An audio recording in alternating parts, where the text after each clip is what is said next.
لیکن میں ان سب باتوں سے بے نیاز ہو چکی تھی۔ بظاہر تو میں ان کے درمیان کھڑی ان کی مبارکباد وصول کر رہی تھی، اصولاً میری روح کہیں اور پرواز کر رہی تھی۔ میں تصور میں پرواز کرتی کھڑکی کی سلاخیں تھامے اپنے سامنے کھڑے آصف کو اپنی کامیابی کا مزہ سنا کر اس کی مبارکباد وصول کر رہی تھی۔ وہ بڑے نصیبوں والا دن تھا، کئی خوشیاں ایک ساتھ ملی تھی مجھے، سارے خواب حقیقت بنتے جا رہے تھے۔ میرا ڈاکٹر بننے کا خواب پورا ہوتا دکھائی دے رہا تھا۔ ان دنوں خود کو کتنا خوش بخت جاننے لگی تھی میں، آج سوچتی ہوں تو ہنسی آتی ہے۔ اصل میں تقدیر نے میرے ساتھ بھیانک مذاق کا آغاز اسی روز کیا تھا جبکہ میرا چناؤ دم پیدائش ہی ہو چکا تھا۔ فلسفہ تقدیر کبھی میرے ذہن میں نہیں سما پایا۔ میں آپ کو بھی اس کی مشگافیاں سمجھانے نہیں جا رہی، لیکن مجھے کہنے دیجیے کہ اس لمحہ اگر کوئی میرا بازو پکڑ کر مجھے سرابوں کے اندھے جزائر سے حقیقت کی راہ پر ڈال دیتا تو یہ روز بد میرا مقدر نہ بنتا۔ بھاگم بھاگ گھر پہنچی جہاں اماں اور چھوٹی بہن بنی ٹھنی باہر جانے کو تیار بیٹھی تھیں۔ آبدہ دوسرے اسکول میں پڑھتی تھی، اس کا رزلٹ ابھی نہیں نکلا تھا۔ وہ اپنے کمرے میں آصف کی بہن کو اپنی البم دکھا رہی تھی جو اس کے عجیب و غریب پوز بنا بنا کر کھنچوائی گئی تصاویر سے بھری پڑی تھی۔ امی، میں سارے اسکول میں سیکنڈ آئی ہوں، میں نے اسکالرشپ حاصل کیا ہے، میں خوشی سے چلاتے ہوئے امی سے لپٹ گئی۔ ارے ہٹ پڑے، کیوں میرے کپڑوں کا ستیہ ناش کر رہی ہے؟ سارا دن سوائے پڑھنے کے اور تجھے کام ہی کیا ہے کرنے کو؟ سارا اسکول چھوڑ، تجھ کو تو سارے ملک میں اول آنا چاہیے تھا۔ گھر بھار کی فکر تو نہ جانے تجھے کب ہوگی، کم بخت، تجھ سے تو زیادہ عقل مند یہ چھوٹی ہے، جہاں جاتی ہے لوگ تعریفیں کرتے ہیں، ایک تو ہے گھر میں منہ دیے پڑی رہتی ہے، پڑاکو کہیں کی۔ امی نے تقریباً مجھے ڈانٹتے ہوئے کہا۔ امی کے اس رویے سے دل بجھ سا گیا، لیکن پھر میں جلد ہی نارمل ہو گئی کیونکہ مجھے ان کی عادت کا علم تھا۔ وہ مجھ سے زبردست ذہنی اختلاف رکھتی تھی۔ دادی اماں نے میرے اور ان کے درمیان سوچوں کے متضاد انداز کی جو خلیج حائل کر دی تھی، اسے بانٹنا میرے لیے تو مشکل تھا ہی، جبکہ امی کے لیے ناممکن تھا۔ وہ مجھے اپنے سانچے میں ڈالنا چاہتی تھیں۔ ان کی خواہش تھی کہ میں بن سنور کر ان کے ساتھ سیر سپاٹے کیا کروں تاکہ میرے حسین سراپے کی نمائش کر کے وہ اپنی کسی مخصوص حص کو تسکین پہنچا سکیں۔ وہاں ان کی خود ساختہ سوسائٹی میں ان کا وقار مزید بڑھ جائے کہ مصوفہ ایک عدد خوبصورت بیٹی کی ماں بھی ہیں۔ آپ کو مبارک ہو باجی، آصف کی بہن فرزانہ نے مجھے مخاطب کیا۔ شکریہ، میں نے پھیکی سی مسکراہٹ اس کی طرف اچھالی۔ امی کے نامناسب رویے نے فرزانہ کو بھی سوگوار سا کر دیا تھا۔ لڑکی رحم دل معلوم ہوتی تھی۔ امی، آپ بھی کمال کرتی ہیں، اگر بھاجی کو گھومنا پسند نہیں تو اس میں زبردستی ہے کیا؟ آبدہ نے میرا بازو پکڑ کر مجھے اپنے قریب لیا اور میری دل جوئی کو امی سے کہہ دیا۔ اے لو بیٹی، کون سی قیامت آ گئی، ایک ذرا سمجھایا ہی ہے، میں تمہاری ماں ہوں، ڈائن نہیں۔ انہوں نے آبدہ کے بھی لتے لینے شروع کر دیے۔ فرزانہ شاید ایسی باتوں کی عادی نہیں تھی، وہ امی کو بولتا دیکھ کر ہم سے ضروری کام کا بہانہ کر کے چلی گئی۔ تھوڑی دیر بعد ہی امی اور آبدہ بھی شاہ صاحب کے ہاں ملوچ شریف پر چلی گئیں۔ ان کے جانے کے بعد میں اپنے جہانوں میں لوٹ آئی، اپنی دنیا میں جہاں میں تھی، آصف تھا اور ہمارا شاندار مستقبل تھا۔ میں نے ایک رسالہ اٹھایا اور کھڑکی کے سامنے رکھا، موڑا سنبھال لیا۔ کھڑکی کھلی تھی لیکن آصف وہاں نہیں تھا۔ میری نظریں بار بار بے چینی سے اس طرف اٹھ جاتیں اور مایوس لوٹ آتیں۔ پھر جیسے میری آنکھوں کی تراوٹ لوٹ آئی، آصف میرا خواب میرے سامنے موجود تھا۔ اسے دیکھتے ہی مجھ پر وہی کیفیت طاری ہو گئی۔ شاید وہ کالج سے سیدھا اوپر آ رہا تھا اور کالج میں بھی اس نے آج یہی کارنامہ انجام دیا تھا جو تھوڑی دیر بعد ہی اس کے ہاتھ سے نکلا اور پرواز کرتا میری کھڑکی کے راستے کمرے میں آ گیا۔ میں نے اسے لرزتے ہاتھوں اٹھایا اور نچلے کمرے میں چلی آئی۔ نیلے رنگ کا خوبصورت پیڈ تھا جس پر دل بنا کر اس میں تیر ترازو کرنے کے بعد خون ٹپکتا دکھایا گیا تھا اور ایک دردناک قسم کا شعر پیشانی پر تحریر تھا۔ آصف نے لکھا تھا، میری نجمہ، پچھلے 7-8 روز سے میں تمہیں روزانہ چوری چھپے دیکھا کرتا تھا، لیکن تمہارے سامنے آنے کی جرت نہیں ہوتی تھی۔ اسے میرا خوف نہ جان لینا، ہم پٹھان لوگ جس کے بن گئے جی جان اس پر وار دیتے ہیں۔ یہ تو روب حسن تھا جس کے سامنے ٹھہرنے کی مجال میں نہیں کر پاتا تھا۔ صبح جب تم نے میرے سلام محبت کو شرف قبولیت بخشا تو گویا تم نے میری ارجمندیوں کا بند دروازہ مجھ پر کھول دیا تھا۔ تم نے جس کیفیت کا شکار مجھے کل رات دیکھا تھا، میں پچھلے 5-6 روز سے اس عذاب میں گرفتار ہوں، لیکن تمہارا بند دروازہ کل ہی کھلا۔ شاید قدرت کو مجھ پر ترس آ گیا۔ میری محبت کو ندی کی سطح پر بہنے والا وہ بلبلہ نہ سمجھ لینا جو تھوڑی دیر بعد اپنی موت آپ مر جاتا ہے۔ اس میں ندی جتنی گہرائی اور سمندر کی لہروں جتنی طاقت ہے۔ میں نے بڑی طویل ریاضیت کے بعد تمہارا نروان حاصل کیا ہے۔ تمہاری محبت کی آگ میرے دل کے معبد میں ہمیشہ جلتی رہے گی۔ میں اس کی روشنی میں حیات کے سارے اندھیارے پاٹ لوں گا۔ جب فرزانہ نے بتایا کہ تم نے اسکالرشپ حاصل کیا ہے تو مجھے اپنے مقدر پر رشک آنے لگا۔ نجمہ، میں ایف ایس سی فائنل میں پڑھتا ہوں اور میں نے بھی میٹرک میں اسکالرشپ حاصل کیا تھا۔ اب تمہاری محبت میرے جذبوں کو مہمیز لگائے گی اور میں ایک ولولہ تازہ کے ساتھ اپنی منزل انجینئرنگ کی ڈگری کی طرف بڑھاؤں گا، اور ایک روز بامراد ہو کر تمہارے والدین کے آگے دامن پھیلا دوں گا۔ ہمیشہ سے تمہارا آصف۔ اس کا خط تو بہت طویل تھا، مجھے اتنا ہی یاد رہ گیا ہے۔ میرے جذبات کو وہی لوگ جان سکتے ہیں جو زندگی کے ابتدائی مراحل ہی میں ان منازل سے گزرے ہوں۔ دنیا کی کسی زبان کی کسی ڈکشنری میں وہ الفاظ نہیں جو میرے جذبوں کو زبان دے سکیں۔ بس ایک نشہ سا تھا جو میرے رگوں پہ میں سمایا اور میں مدہوش ہوتی چلی گئی۔ عورت بنیادی طور پر خوفزدہ اور بزدل مخلوق ہے۔ میں آج جس حیثیت میں ہوں وہاں دنیا کے جابر ترین مرد میری جوتیاں چاٹتے ہیں۔ میرے ایک اشارے پر بڑے بڑے سرماؤں پر لرزہ طاری ہو جاتا ہے۔ میں جسمانی طور پر کسی بھی مرد کو چیلنج کرنے کی پوزیشن رکھتی ہوں، لیکن مجھے صدقے دل سے اقرار کرنا ہے کہ عورت بزدل اور خوفزدہ ہوتی ہے، اور مرد نے اس کی اسی کمزوری کو ہمیشہ استعمال کیا ہے، اسے تحفظ کا احساس دلا کر لوٹا ہے، اس کے لاشعور میں رچے بسے خوف کو عجیب عجیب شکلوں میں اس کے سامنے کھڑا کر کے اسے نوچا کھسوٹا ہے۔ یہ ازل سے ہوتا آ رہا ہے اور شاید ابد تک ہوتا رہے گا، کیونکہ انسان میں موجود وحشی کبھی نہیں مر سکتا۔ حجری دور کا نظام، قبائلیت اس میں ہمیشہ زندہ رہے گا۔ آدمی کی بربریت کو تہذیب، تعلیم، مذہب، اخلاق کی گولیاں وقتی طور پر گہری نیند تو سلا سکتی ہیں، مار نہیں سکتی۔ یہ فلسفہ جو میں نے بیان کیا میری ذاتی تجربات کی دین ہے۔ ممکن ہے زندگی کو منفی انداز میں مسلسل دیکھنے اور بسر کرنے سے میری سوچ کا انداز بھی نیرا منفی ہو کر رہ گیا ہو، لیکن ایسی بات ہرگز نہیں۔ میرے لاشعور میں جو نیکی میری دادی اماں نے انجیکٹ کی تھی وہ کبھی نہیں مر پائی۔ جس طرح برائی کبھی نہیں مرتی، نیکی بھی اپنے فاتحانہ وجود کے ساتھ ہر جگہ ہر برے انسان میں موجود رہتی ہے۔ اس بات کا ثبوت آپ کو میری کہانی میں جگہ جگہ ملے گا۔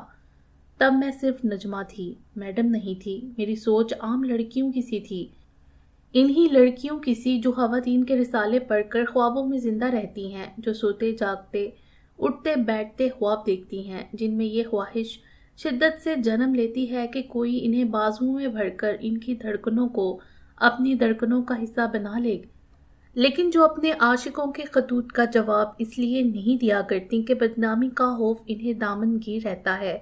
مرد کی نیت کا کیا اعتبار، جانے کب بدل جائے، یہ سوچ انہیں ہمیشہ بزدل بنائے رکھتی ہیں۔ وہ اپنی منزل سامنے دیکھتے ہوئے بھی اس سے پرے ہٹ جاتی ہیں اور زندگی بھر گئے وقت کو کوستی رہتی ہیں۔ میں نے تب یہی سوچا تھا کہ میں بھی آصف کو ٹوٹ کر چاہوں گی، اس کی جیون ساتھی بننے کا سپنا میں نے بھی دیکھا تھا، لیکن یہ فیصلہ بھی کیا تھا کہ اس کے خط کا جواب نہیں دوں گی۔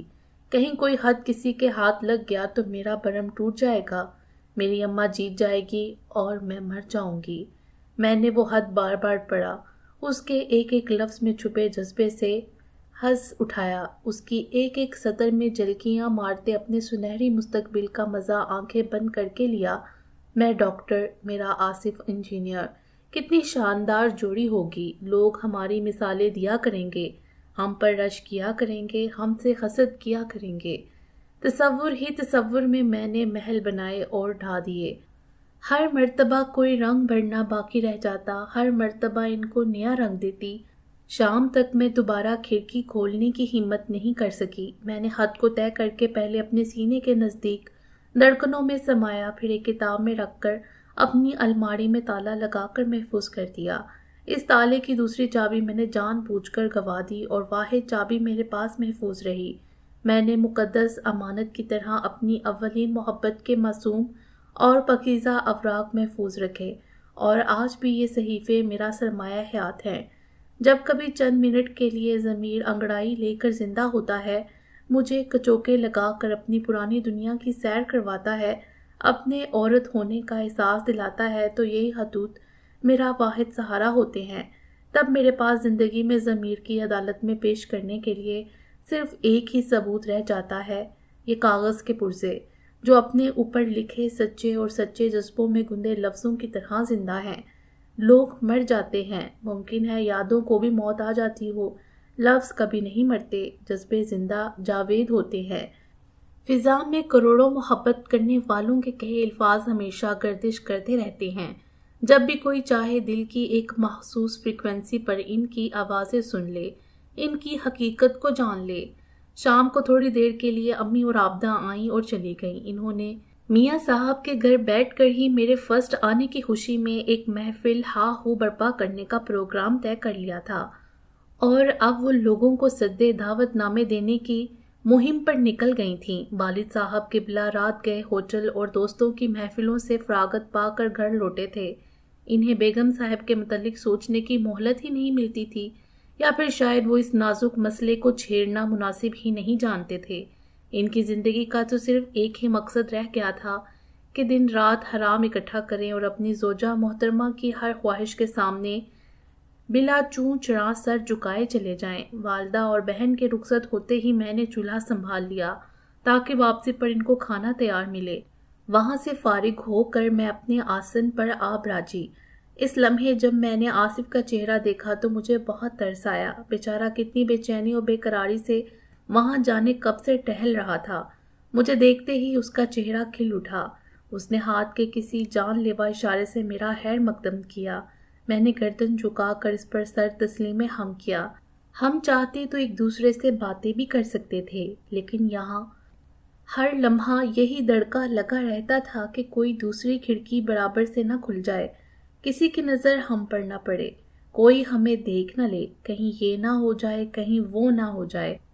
عجیب عجیب وسوسوں کے سام کنڈلی مارے ذہن میں کلبلاتے رہتے تھے۔ آصف نے ہاتھوں کے مخصوص اشاروں سے مجھ سے پوچھا، میرے ہاتھ کا کیا بنا؟ میں جواب میں صرف مسکرا کر رہ گئی۔ دوبارہ اس نے ہاتھوں سے ہاتھ پھاڑنے کا اشارہ کرتے ہوئے پوچھا، کیا اسے پھاڑ کر پھینک دیا؟ میں نے گردن نفی میں ہلا دی اور مسکراتی رہی۔ ہاتھ کے اشارے سے اس نے محبت نامہ کا انجام دریافت کیا۔ میں نے اسے ہاتھ کے اشارے سے تسلی دی کہ مطمئن رہو، پھر اس کے اصرار کرنے پر طے شدہ خط دوسری طرف پھیر کر دل کی دھڑکنوں سے الگ کر اسے دکھایا اور اشاروں سے بتایا کہ میں نے اسے کیا مقام دیا ہے۔ آصف کا چہرہ ایسے نادیدے بچے کی طرح خوشی سے اچانک دمک اٹھا جسے 2 گھنٹے مسلسل رونے کے بعد اپنی مرضی کا کھلونا نصیب ہوا ہو۔ جواب دو گی؟ اس نے کھڑکی سے منہ لگائے ہوئے سرگوشی میں پوچھا۔ میں نے اسے ہونٹوں پر انگلی رکھ کر چپ رہنے کا اشارہ کیا اور ہاتھ باندھ کر درخواست کی کہ زیادہ جذباتی نہ بنے اور ارد گرد سے ہوشیار رہے۔ اس نے دل پر ایک ہاتھ رکھ کر دوسرے ہاتھ کو منفی انداز سے ہلا کر گویا یہ کہا کہ وہ اس دل بے قرار کے ہاتھوں مجبور ہے۔ اب اس سے صبر نہیں ہوتا۔ ایسی بے صبری بھی کیا؟ بالآخر میں بھی سرگوشی میں کہے بنا نہ رہ سکی۔ شاید اس بات کے پیچھے اس کی آتش شوق کو مزید بڑھانے کا جذبہ کار فرما رہا ہو۔ کل مجھے ضرور ملیے گا۔ اس نے اپنی آواز کو خط الوسود دبائے رکھا۔ میں اس بات کا کیا جواب دیتی؟ خاموش ہو رہی۔ وہ کچھ مایوس سا ہو گیا تھا۔ کل نہیں، پھر کسی روز۔ داخلے کھلنے والے ہیں نا، کسی روز فارم لینے کے بہانے جاؤں گی۔ میں نے معذوری ظاہر کی۔ آپ کل اسکول سے ریزلٹ کارڈ لینے کے بہانے بھی جا سکتی ہیں، اس نے بے چینی سے کہا۔ اس لمحے آصف کی اس ادا پر مر جانے کو جی چاہا۔ گویا آپ نے بہانہ بھی خود ہی ڈھونڈ رکھا ہے میرے جانے کا۔ میں نے سرگوشی کے انداز میں مسکراتے ہوئے دریافت کیا۔ یہ دل کا معاملہ بس ایسا ہی ہوتا ہے، کیا کروں؟ اس نے معذوری ظاہر کی۔ لیکن جناب ابھی تو میرا رزلٹ بھی بورڈ سے اسکول نہیں آیا ہوگا، یہ آپ بھول گئے تھے کیا؟ میں نے اسے یاد دلایا۔ حد تیرے کی، اس نے کچھ ایسی بے ساختگی سے کہا کہ بے اختیار میری ہنسی نکل گئی، پھر اچانک رک گئی کیونکہ آصف سے ملحقہ مکان کی کھڑکی کھلنے کی آواز بھی آ رہی تھی۔ میں اگلا منظر دیکھنے کے لیے وہاں نہ رکی اور فوراً اٹھ کھڑی ہوئی۔ اس رات میں نے ڈر کے مارے کھڑکی کھول کر باہر جھانکنے کی ہمت ہی نہ کی۔ میرے ذہن میں شام ہی سے ایک ڈر سا پیدا ہو چلا تھا، کہیں ہمسایوں کو ہم پہ شک تو نہیں ہو گیا؟ آخر وہ کھڑکی پہلے کبھی کیوں نہیں کھلی؟ ضرور کوئی چوری چھپے ہماری حرکات نوٹ کر رہا تھا۔ اس خوف نے تو میری بھوک پیاس بھی ختم کر دی تھی۔ بامشکل میں نے چند لقمے ہی زہر مار کیے تھے۔ مبادہ گھر والوں کو کوئی شک نہ گزرے اور سر درد کا بہانہ کر کے لیٹ گئی۔ اب مہارانی نخرے تو کرے گی۔ خیر سے اسکول میں سیکنڈ جو آ گئی ہے، امی نے ابو کو بتایا، جو آج خلاف معمول ذرا پہلے چلے آئے تھے۔ زورا تو کمال کرتی ہو، تمہیں تو خدا واسطے کا بیڑ ہو گیا ہے اس سے۔ اس روز نہ جانے ابو نے اتنی جرت کیسے کر لی۔ ہاں جی، تم تو خیر سے یہی کہو گے، آخر کو ہو کس ماں کے بیٹے۔ خدا کا شکر کرو اس گاؤں سے نجات دلا کر شہر لے آئی ہوں تو اسکول کالج کے نام بھی آ گئے ہیں باپ بیٹی کو، ورنہ صاحبزادی کہیں اوپلے تھاپ رہی ہوتی۔ امی اپنا یہ احسان کسی نہ کسی بہانے جتاتی رہتی تھیں کہ وہ ہمیں گاؤں سے شہر لے آئی ہیں اور ہمیں شہری ماحول کی برکت سے کچھ تعلیم و تہذیب کا پتہ چل گیا ہے، ورنہ ہم تو بالکل گدھے تھے۔ ابو کو علم تھا کہ اگر آگے کوئی بات کی تو سلسلہ دور تک نکل جائے گا۔ اچھا بابا تم جیتی میں ہارا، اگر بدقسمتی سے گھر آ ہی گیا ہوں تو روٹی تو سکون سے کھان لینے دو، وہ بولے۔ وہ ساری رات میں نے ڈر ڈر کر گزار دی۔ اگلی روز صبح بھی میں نے کھڑکی نہیں کھولی، وہی وہم اب تک موجود تھا۔ اب کیا ہمیں دم گھٹا کر مارنے کا پروگرام ہے؟ امی نے بددستور بند کھڑکی دیکھ کر کہا۔ یہاں ہوا اور روشنی کی آمد رفت کا واحد ذریعہ یہ کھڑکیاں ہی ہوا کرتی ہیں۔ روشن دان نام کی چیز ان مکانوں میں نہیں پائی جاتی، کیونکہ روشن دان کی جگہ وہ لوگ ڈربہ بنا کر رکھنے کو زیادہ بہتر جانتے ہیں۔ او میں تو بھول ہی گئی تھی، کہہ کر میں دھڑکتے دل اور لڑزتے قدموں سے کھڑکی کی طرف بڑھی اور کانپتے ہاتھوں سے کنڈی کھول دی۔ کھڑکی کھول کر میں یکدم واپس پلٹ گئی، جیسے وہاں کھڑے رہنے پر باہر سے کوئی شے مجھ پر حملہ آور ہو جائے گی۔ اس کے بعد خوف کے مارے میں 5-10 منٹ تک کمرے میں نہ گئی، پھر چائے کا کپ ہاتھ میں پکڑے بہانے سے چوڑوں کی طرح اپنے کمرے میں داخل ہوئی تو روشنی کی ایک لہر میرے سارے جسم میں رینگ گئی۔ سامنے آصف کھڑکی کے قریب ناشتہ کر رہا تھا۔ مجھے دیکھتے ہی اس کا لقمے والا ہاتھ اٹھے کا اٹھا رہ گیا۔ اس نے ہاتھ کے اشارے سے پوچھا، کیا بات تھی، کل بھاگ کیوں گئی تھی؟ میں نے ملحقہ مکان کی طرف اشارہ کر کے خطرے کی نشاندہی کی اور اپنا شک ظاہر کیا کہ کوئی مجھے دیکھ رہا تھا۔ آصف نے دائیں ہاتھ کی انگلی کنپٹی کے گرد گھماتے ہوئے شاید یہ کہا تھا کہ تمہارا دماغ تو صحیح ہے۔ پھر اس نے ہاتھ کے اشارے سے مجھے نزدیک آنے کو کہا اور بولا، محترمہ خواہ مخواہ خوفزدہ ہونے والی کوئی بات نہیں، لوگوں کو ہماری طرح صرف یہ نہیں کچھ اور کام بھی ہیں۔ اس نے کچھ ایسے لہجے میں کہا کہ میں بے اختیار ہنس دی۔ کیا بات ہے، بڑی خوش نظر آ رہی ہو۔ اچانک دوسرے کمرے سے امی کے اس طرف آنے کی آواز سنائی دی اور میں کسی مکینکی عمل کے تابع اچانک ہی اس طرف گھوم گئی۔ آصف نے بھی شاید خطرے کا احساس کر لیا تھا۔ اس نے مجھ سے بھی زیادہ پھرتی کا مظاہرہ کیا۔ جب امی کسی کام سے میرے کمرے میں پہنچی تو اس کے کمرے کی کھڑکی بند نظر آ رہی تھی۔ اسکول کی ایک بات یاد آ گئی تھی، امی کل میں نے ان سے کچھ پوچھنے سے پہلے ہی بہانہ تراشا۔ بس جانے دو، کبھی اس موئی پڑھائی کے علاوہ بھی کوئی بات کر لیا کر۔ انہوں نے میرے کمرے کے ایک کونے میں لٹکی اپنی چادر اٹھاتے ہوئے کہا، آج تیرے باپ کے دفتر سے لوگ آ رہے ہیں، کہیں دفعہ نہ ہو جانا۔ انہوں نے مجھے تنبیہ کرتے ہوئے کہا، باپ کے دفتر کے افسران اور میاں جی کا ہمارے ہاں آنا جانا لگا ہی رہتا تھا۔ آئے روز کسی نہ کسی کی دعوت ہمارے ہاں رہتی تھی۔ ان دعوتوں میں کمائی کے حصے بکھیرے ہوتے، رشوت لینے کے لیے نئے مخصوص طریقہ کار طے کیے جاتے، نئے منصوبے ترتیب پاتے، فائلوں کو کہاں دبایا ہے، کس نے کس طرح گاہک کو دوسرے تک پہنچانا ہے، فلاں کام سے فلاں کام تک کے ریٹس کیا لیے جائیں گے، یہ ساری گفتگو عموماً انہی دعوتوں میں ہوتی تھی۔ مجھے نفرت تھی ان سب کاموں سے، ایسی باتوں سے۔ آج یہ کہتے ہوئے سوچتے ہوئے حیرانگی ہوتی ہے، خدایا میں کبھی ایسی پاک باز لڑکی بھی تھی۔ اس روز ایک عجیب سا تجسس میرے ذہن میں پیدا ہوا۔ میرے اندر خواہش انگڑائیاں لینے لگی کہ میں ان کی گفتگو سنوں اور دیکھوں آخر یہ لوگ کس کس طریقے سے نئے شیطانی منصوبے ترتیب دیتے ہیں۔ اس دن دفتر کا ہاف ڈے تھا۔ امی نے دوپہر کے کھانے کا بندوبست کر رکھا تھا۔ سب سے پہلے اسی میاں جی کی منحوس شکل دکھائی دی جس کی موجودگی کے بغیر ہر محفل ادھوری سمجھی جاتی تھی۔ خدا جانے لوگوں کو اس سے کیا لابھ ہوتا تھا۔ وہ تو شکل ہی سے چھٹا ہوا گنڈا اور پیڑ کی بجائے کسی بدکماش گروہ کا سرگنا دکھائی پڑتا تھا۔ وہ لوگ میرے سامنے والے کمرے میں بیٹھا کرتے تھے جہاں سے گفتگو کی آواز مجھے صاف سنائی دیا کرتی تھی۔ امی اس کی منحوس صورت دیکھتے ہی میاں جی کہتی اس طرف بڑھیں، لیکن اس کی ہولناک نظریں حسب سابق امی سے پھسلتی مجھ پر جمی ہوئی تھیں۔ میں نے آج تک اسے سلام نہیں کیا تھا۔ اس معاملے پر متعدد مرتبہ امی اور میرے درمیان تو میں ہو چکی تھی، لیکن میں نے ان کی یہ بات کبھی نہ مانی۔ میں بچی نہیں تھی۔ جس ماحول میں میری پرورش پچھلے 2 سال سے ہو رہی تھی اس میں رہتے ہوئے مجھ سے زیادہ اور کون مرد کی ہولناک نظروں کا اندازہ لگا سکتا تھا۔ میں اس کے سامنے سے ہٹی اور اپنے کمرے میں آ کر بیٹھ گئی، جہاں سے تھوڑی دیر بعد ہی امی اور اس کے درمیان باتوں کی آوازیں آنے لگیں۔ میاں جی، میرا تو دل گھبرانے لگا ہے، مولا خیر کرے، کوئی مصیبت تو آنے والی نہیں؟ امی کی گھبرائی ہوئی آواز سنائی دی۔ زورا بڑے بڑوں کے دان دیکھے ہیں میں نے، مرشد کی دعا سے میرا وار حالی نہیں جا سکتا، تو بے فکر ہو جا۔ بڑے بڑے ایماندار آئے اور چلے گئے، میں ایک سیکرٹری کو ہاتھ میں لے رہا ہوں، بیٹے کا ایسی جگہ تبادلہ کراؤں گا کہ یاد رکھے گا۔ میاں جی نے جواب دیا۔ خدا خیر کرے۔ میں سہم گئی۔ معاملے کی کچھ سمجھ مجھے آنے لگی تھی۔ شاید ابو پر کوئی مصیبت آ رہی تھی جس کے تدارک کے لیے امی نے حسب سابق میاں جی کی طرف دیکھا تھا۔ میں نے دروازے سے کان لگا دیے تاکہ غور سے اگلی باتیں سن سکوں۔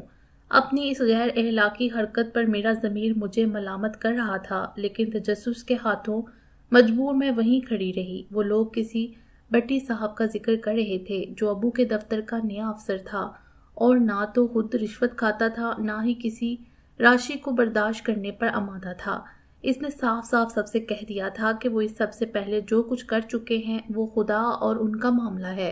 آئندہ وہ اس بات کا خاص خیال رکھے گا اور معمولی سی بے ضابطگی پر بھی کڑی سزا ملے گی۔ یہ بھٹی صاحب اپنی سخت گیری اور ایڈمنسٹریشن کے لیے خاصی شہرت رکھتا تھا اور اسے عموماً حکومت ان دفاتر میں بھیجا کرتی تھی جہاں بے ضابطگیاں اپنے عروج پر پہنچ جایا کرتی تھیں۔ تھوڑی دیر بعد ہی گفتگو نے دوسری شکل اختیار کر لی۔ اس کے بعد میں نے جس قسم کی شہوتناک گفتگو سنی اس کا بیان دنیا بھر کے مہذب ترین الفاظ میں بھی ناممکن ہے۔ اس سے پہلے مجھے اپنی ماں پر شک رہتا تھا، آج مجھے اس سے گھن آنے لگی تھی۔ وہ ڈائن تھی۔ مجھے اس لمحے اس بات پر رونا آ رہا تھا کہ ایسی گھٹیا عورت کے بدن سے میں نے جنم کیوں لیا۔ آخری فکرہ جو میری سماعت سے ٹکرایا تھا وہ یہ تھا، میاں جی عقل کرو، میں کوئی بھاگی جا رہی ہوں، وہ لوگ آنے والے ہوں گے۔ اس کے بعد وہاں کھڑے رہنے کا حوصلہ مجھ میں نہ رہا۔ میری ٹانگوں سے جان نکلتی محسوس ہو رہی تھی۔ وہ پاؤں جن پر چل کر میں چارپائی تک پہنچی تھی میرے پاؤں ہرگز نہ تھے۔ شاید کسی نادیدہ ہستی نے مجھے سہارا دے کر وہاں تک پہنچایا تھا۔ شرم اور غصے کے مارے میں مری جا رہی تھی۔ جی چاہتا تھا اٹھ کر دونوں کو موت کے گھاٹ اتار دوں، پھر خودکشی کر لوں تاکہ یہ کہانی بھی میرے ساتھ ہی دفن ہو جائے، لیکن ایک مجبور اور بزدل لڑکی ایسی باتیں صرف سوچا کرتی ہے، ان پر عمل اس کے لیے ممکن نہیں ہوتا۔ کاش میں نے اس لمحے اپنے اس خیال کو کسی طرح عملی جامہ پہنا لیا ہوتا تو آج خدا کی عدالت میں سرخ روح ہو کر پیش ہوتی، آج زندہ درگو جہنم کے دہانے پر کھڑی ہو کر آپ سے باتیں نہ کرتی۔ مجھے ہوش اس وقت آیا جب آبدہ نے تقریباً مجھے جھنجھوڑتے ہوئے مخاطب کیا، کہاں پہنچ جاتی ہو تم آج کل؟ میں کسی کے باپ کی نوکر نہیں کہ سارے کام میں ہی کرتی رہا کروں۔ میں نہ جانے کب سرہانے میں سر دیے رو رہی تھی۔ اپنی آنکھیں مجھے جلتی ہوئی محسوس ہو رہی تھیں۔ آبدہ کی طرف میں نے دبدبائی ہوئی آنکھوں سے دیکھا۔ خیریت تو ہے؟ اس نے میری حالت دیکھ کر پوچھا۔ کچھ نہیں، میری طبیعت ذرا خراب ہے۔ تم میری بہن اکیلی کام کرو، کسی لڑکی کو مدد کے لیے بلا لو۔ ایک تو تمہاری طبیعت بڑی نازک ہے، ہم تو جیسے انسان ہی نہیں۔ بڑبڑاتی ہوئی وہ کھڑکی کی طرف بڑھی۔ آبدہ نے کھڑکی کھول کر آصف کی بہن فرزانہ کو اپنی مدد کے لیے بلایا۔ مجھے فرزانہ کے بلانے پر افسوس ہوا۔ اس گندے گھر میں کسی با کردار کا آنا جانا مجھے کیسے گوارا ہوتا، لیکن کیا کہتی، کس سے کہتی؟ تھوڑی دیر بعد ساری منڈلی اکٹھی ہو گئی۔ وہ لوگ بھٹی صاحب کے معاملے پر ہی بحث کر رہے تھے اور ایک دوسرے کو مارود الزام ٹھہرا رہے کہ اسی کی وجہ سے بھٹی صاحب کو ان سب پر شک گزرا ہے۔ ان کے درمیان اس حرام خور میاں جی کو لیڈر کی حیثیت حاصل تھی۔ امی اس ساری گفتگو میں بڑھ چڑھ کر حصہ لے رہی تھیں۔ ابو تو سہمے ہوئے نظر آتے تھے۔ ان کی وکالت میری امی ہی کر رہی تھیں۔ رات گئے تک وہ لوگ وہیں جمع رہے، پھر دفع ہو گئے۔ اس دوران فرزانہ میرے پاس کئی مرتبہ آئی۔ وہ مجھے بڑی محبت سے باجی کہہ کر مخاطب کرتی تھی۔ شاید آصف نے اسے اعتماد میں لے لیا تھا، لیکن میری طرف سے کوئی پیش رفت نہ ہوئی۔ میں تو اس کی گفتگو بھی بڑے بددلی سے سن رہی تھی اور جواب میں صرف ہوں ہاں کہہ کر رہ جاتی۔ معاف کیجیے باجی، میں شاید آپ کو بور کر رہی ہوں۔ بالآخر اس نے کہہ ہی دیا، ارے نہیں، دراصل میری طبیعت ذرا خراب ہے، اس لیے میں شرمندہ ہو رہی تھی۔ بھائی جان بیچارے تو بڑے پریشان ہوں گے آپ کی طبیعت کا سن کر۔ اس نے میرے کان میں سرگوشی کی اور مسکراتی ہوئی باہر بھاگ گئی۔ ایک مردہ سی مسکراہٹ میرے ہونٹوں پر نمودار ہوئی۔ میرا اندازہ صحیح نکلا۔ آصف نے واقعی اسے اعتماد میں لے کر اپنی اور میری محبت سے آگاہ کر دیا تھا۔ عموماً ایسی معصوم محبتوں کا آغاز یوں ہی ہوتا ہے۔ خط لکھے جاتے ہیں، انگوٹھیاں، رومال اور خوشبوئیں نظر کی جاتی ہیں، چوری چھپے پارکوں اور سینماؤں میں ملا جاتا ہے۔ باہمی رابطے کے لیے کسی ایک شخص کو اعتماد میں لیا جاتا ہے جو عموماً ہیرو یا ہیروئن کی بہن ہوتی ہے۔ شاید آج سے ہزاروں سال پہلے جو لوگ محبت کرتے تھے، انہوں نے بھی یہی طریقہ کار اختیار کیا تھا، اور صدیوں سے یہ راز سینہ بہ سینہ منتقل ہوتا آ رہا تھا۔ میں نے لاکھ چاہا کہ اپنے خیالات کے دھارے کا رخ آصف کی سمت موڑ کر اذیت ناک سوچوں سے فرار کی کوئی راہ ڈھونڈوں، لیکن فرار کی راہ نصیب نہ تھی۔ رات کا کھانا کھائے بغیر میں اپنے بستر پر لیٹ گئی۔ ساری رات کربناک سوچیں مجھے ڈستی رہیں۔ کبھی جی چاہتا ابو کو سارے حالات ایک خط کے ذریعے لکھ کر بتا دوں اور خودکشی کر لوں۔ کبھی دل چاہتا کہ ہنڈیا میں زہر ملا دوں اور ہم سارے اسے کھا کر مر جائیں، لیکن میں کسی فیصلے پر نہ پہنچ پائی۔ بالآخر جس فیصلے نے مجھے مطمئن کیا وہ خاصا مثبت تھا۔ میں نے سوچا اس بات کا تو سوال ہی پیدا نہیں ہوتا کہ ابو کو امی کے کرتوت کا علم نہ ہو۔ جب وہ خود کئی مرتبہ رات گئے شراب کے نشے میں دوسروں کی بہو بیٹیوں سے منہ کالا کر کے گھر لوٹتے تھے، تو امی کے متعلق انہیں کیا غلط فہمی ہوتی؟ وہ خود امی کو اپنے افسران کی خدمت میں سفارش کے لیے بھیجا کرتے تھے، اس لیے ان سے بات کرنا بے سود تھا۔ تایا جی جو کبھی کبھی آیا کرتے تھے، وہ میری صرف اخلاقی مدد ہی کر سکتے تھے۔ میرے سامنے صرف ایک ہی راہ تھی کہ میں جی جان سے محنت کروں، جلد از جلد اپنے پاؤں پر کھڑا ہو کر آصف کا ہاتھ تھاموں اور اس گنونے ماحول سے ہمیشہ کے لیے کنارہ کر جاؤں۔ آصف پر اتنی جلدی اعتماد کرنا بھی عجیب سی بات تھی، لیکن انسان جو ہمیشہ خوش فہم رہا ہے، خود کو زندہ رکھنے کے لیے کوئی ڈھکوسلا، کوئی بہانہ بھی تراش ہی لیتا ہے۔ میرا دل گواہی دے رہا تھا کہ آصف مجھے کبھی دھوکہ نہیں دے گا، زندگی بھر میرے قدموں سے قدم ملا کر چلے گا۔ یہ ضرور تھا کہ فی الحال اسے اعتماد میں لینا غلط تھا۔ اس فیصلے پر پہنچ کر میں گہری نیند سو گئی۔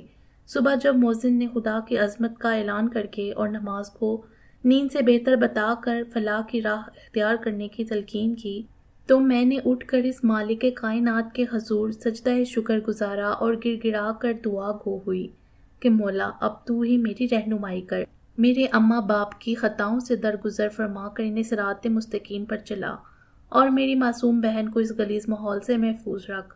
نماز پڑھ کر میرا دل ہلکا ہو رہا تھا۔ میں نے بڑی بہن ہونے کے ناطے اس بات کا عہد کیا تھا کہ آبدہ کو حد الوسع کوشش کر کے ماں کے چنگل سے نکالوں اور کوشش کروں کہ اس کے سیر سپاٹوں میں کمی آ جائے۔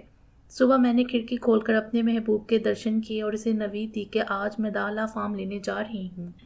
ناشتہ کر کے میں تیار ہو کر چل دی۔ بازار کے کونے میں آصف میرا منتظر تھا۔ مجھے دیکھتے ہی اس کے چہرے کی رنگت بدل گئی۔ بڑی ہوشیاری سے ہم ایک دوسرے سے بظاہر لاپرواہ ایک دوسرے کی دھڑکنوں پر چلتے چلے جا رہے تھے۔ کالج کے بس اسٹاپ پر اتر کر وہ بے دھڑک میرے نزدیک آ گیا۔ میں باہر انتظار کر رہا ہوں، فارم لے کر آ جاؤ، اس نے میرے نزدیک آ کر کہا۔ میں نے چاہا نہ کر دوں، لیکن یہ صرف ذہن کا فیصلہ تھا، دل کا نہیں۔ دل تو جانے کب سے آصف کے سنگ بیٹھ کر سے زمانے بھر کی باتیں کرنے کو چاہتا تھا۔ میں مسکرا دی اور وہ باہر رک گیا۔ تھوڑی ہی دیر بعد ہم دونوں ایک رکشے میں بیٹھ کر ایک ہوٹل کی طرف جا رہے تھے۔ خدا جانے آصف نے پہلے سے ہی یہ ہوٹل تار رکھا تھا یا اسے معلوم تھا کہ ہم جیسوں کے لیے اس شہر میں یہی گوشہ عافیت ہے۔ رکشہ میں شرم کے مارے میں دوہری ہوئی جا رہی تھی۔ زندگی میں کسی غیر مرد کے نزدیک بیٹھنے کا یہ پہلا اتفاق تھا۔ آصف بولتا رہا، میں سنتی رہی۔ مجھے یہاں بھی یہی خوف دامن گیر تھا کہ رکشے والا شیشے میں ہم دونوں کو باتیں کرتے دیکھ رہا ہوگا۔ بلیو ہیون چھوٹا سا سنیک بار تھا۔ اس کے خوابناک ماحول میں بیٹھ کر آصف نے مجھ سے جی بھر کے باتیں کی۔ اس نے اپنا سارا ذخیرہ الفاظ میری تعریف میں خرچ کر ڈالا۔ اس نے مجھے یقین دلایا کہ سوائے موت کے اور کوئی طاقت اس کے اور میرے درمیان دیوار نہیں بن سکتی۔ اس کے FSC کے امتحان ہونے والے تھے۔ وہ اپنی اعلیٰ پوزیشن کے لیے بڑا پراعتماد تھا۔ اس روز اس کی شخصیت کے متعلق 2 باتیں میرے ذہن میں گھر کر گئیں۔ پہلی تو یہ کہ وہ کوئی عام قسم کا لونڈا نہیں، خصوصی اہمیت کا حامل لڑکا تھا، اور دوسری بات یہ کہ اس کا مستقبل بہت روشن، بہت تابناک ہے۔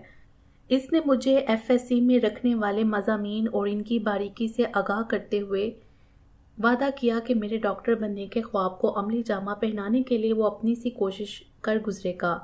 تقریباً 2 گھنٹے بعد جب ہم ہوٹل سے باہر آئے تو میں نے کل کے سارے واقعات بھلا دیے تھے۔ میں خود کو دنیا کی خوش قسمت لڑکی تصور کر رہی تھی، اعتماد کی دولت سے مالا مال۔ میرا ہر قدم گھر کی سمت ایک نئے عزم اور ولولہ تازہ کے ساتھ اٹھ رہا تھا۔ ہوٹل سے کچھ دور ایک بس اسٹاپ پر پہنچ کر ہم الگ الگ ہو گئے۔ ہم نے اگلی ملاقات کے لیے ابھی سے منصوبہ بندی کر لی تھی، مختلف اشارے مقرر کر لیے تھے۔ آصف نے بتایا فرزانہ اس کی بہت پیاری بہن ہے اور اس نے اسے اعتماد میں لے لیا ہے۔ فرزانہ اس کے اس فیصلے پر بہت خوش ہے۔ وہ تو خود یہی چاہتی تھی کہ اس کا بھائی اپنی جیسی لائق فائق لڑکی کو جیون ساتھی بنائے۔